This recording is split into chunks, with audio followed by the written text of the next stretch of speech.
ইনকিলাব মঞ্চের মুখপাত্র শরীফ ওসমান বিন হাদিকে গুলি করে হত্যার ঘটনার পর মূল আসামি ফয়সাল করিমকে গ্রেফতার করেছে ভারতের পুলিশ। রোববার ভারতের পশ্চিমবঙ্গ প্রদেশের পুলিশের বিশেষ শাখার সদস্যরা তাকে বনগাঁও সীমান্ত এলাকা থেকে গ্রেফতার করেছে। পশ্চিমবঙ্গ পুলিশের বরাত দিয়ে ভারতীয় বার্তা সংস্থা এনআইএ এর এক প্রতিবেদনে এই তথ্য নিশ্চিত করা হয়েছে। প্রতিবেদনে বলা হয়েছে, অবৈধভাবে অনুপ্রবেশ ও অবস্থানের অভিযোগে রহুল ওরফে ফয়সাল করিম মাসুদ এবং আলমগীর হোসেন নামে দুই বাংলাদেশি নাগরিককে ভারতের বনগাঁও সীমান্ত এলাকা থেকে গ্রেফতার করা হয়েছে। পশ্চিমবঙ্গ পুলিশের স্পেশাল ট্যাক্স ফোর্সের সদস্যরা রোববার তাদের গ্রেফতার করেছে। গ্রেফতারকৃত বাংলাদেশ রাজনৈতিক কর্মী শরীফ ওসমান বিন হাদিকে হত্যার সঙ্গে জড়িত আছেন বলে জানা গেছে।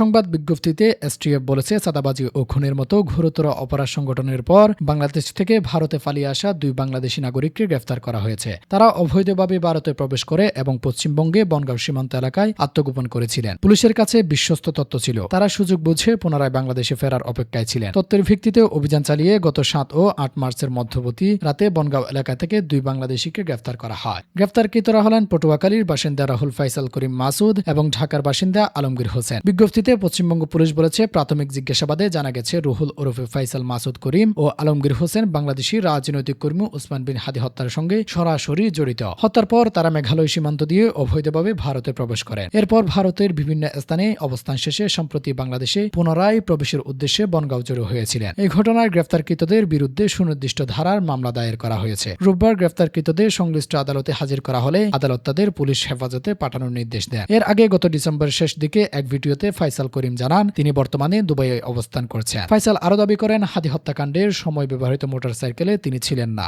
গত বছরের 12 ডিসেম্বর দুপুর আনুমানিক 2টা 20 মিনিটে পলথন থানার বক্স কালভার্ট রোডে হামলার শিকার হন শরীফ ওসমান বিন হাদি। মতিঝিল মসজিদ থেকে জুমার নামাজ শেষে প্রচারণায় চালিয়ে যাওয়ায় সোহরাওয়ার্দী উদ্যানের দিকে যাওয়ার পথে মোটরসাইকেলে আসা দুই ব্যক্তির চলন্ত অবস্থায় তাকে লক্ষ্য করে গুলি চালায়। সে সময় ঘোরতর অবস্থায় হাদিকে প্রথমে ঢাকা মেডিকেল কলেজ হাসপাতালে, পরে এভারকেয়ার হাসপাতালে নেওয়া হয়। শারীরিক অবস্থার অবনতি হলে 15 ডিসেম্বর তাকে সিঙ্গাপুরে পাঠানো হয়। সিঙ্গাপুরে জেনারেল হাসপাতালে চিকিৎসাধীন অবস্থায় 18 ডিসেম্বর রাত 9:45 তিনি মারা যান। এই হত্যাকাণ্ডের 18 দিন পর রাজধানী মিন্টু রোডে ঢাকা মহানগর পুলিশের মিডিয়া সেন্টারে আয়োজিত এক সংবাদ সম্মেলনে ডিএমপির অতিরিক্ত কমিশন এস.এন. নজরুল ইসলাম জানান, ধারণা করা হচ্ছে আসামিরা অবৈধ পথে সীমান্ত অতিক্রম করে ভারতের মেঘালয় রাজ্যে প্রবেশ করেছে। হাদির মৃত্যুর পর হওয়া মামলায় পলাতক থাকা আসামি ফয়সাল করিমের মা বাবা ও স্ত্রী সহ বেশ কয়েকজনকে গ্রেফতার করেছে বাংলাদেশ পুলিশ। তাদের মধ্যে 6 জন আসামি হত্যায় জড়িত থাকার কথা স্বীকার করে জবানবন্দি দিয়েছেন এবং 4 জন সাক্ষী ফৌজদারি কার্যবিধির 164 ধারার সাক্ষ্য দিয়েছেন। তবে অধরা ছিলেন হাদি হত্যার মূল আসামি ফয়সাল করিম। তিনি হাদিকে